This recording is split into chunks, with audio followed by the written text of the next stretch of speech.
des milliards de revenus pour les compagnies pharmaceutiques. Au moment où les pays un peu partout dans le monde sont pris avec des surplus de doses, le Parlement européen prend le taureau par les cornes et s'attaque directement à l'Organisation mondiale de la santé. Là, on est rendu dans des théories du complot débiles à ce point. Se demandant est-ce que l'Organisation mondiale de la santé n'aurait pas eu dans certaines de ces organisations des influences, des infiltrations de l'industrie pharmaceutique.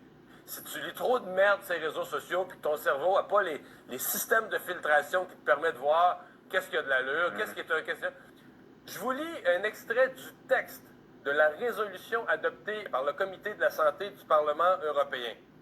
Afin de promouvoir leurs médicaments et vaccins brevetés contre la grippe, les compagnies pharmaceutiques ont influencé les scientifiques et les organismes officiels responsables des normes de santé publique afin d'alarmer les gouvernements du monde entier.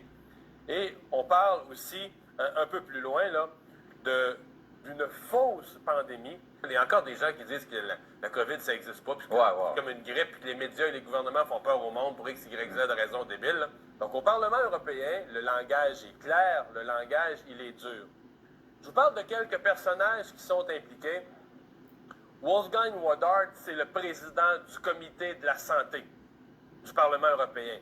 Les mots de Wolfgang Wodardt, ça a été que si l'enquête révélait ces liens entre l'industrie pharmaceutique et l'Organisation mondiale de la santé, ce serait l'un des pires scandales médicaux du siècle. Débile de A à Z. Vous êtes câble, excuse-moi, mais il manque un bout.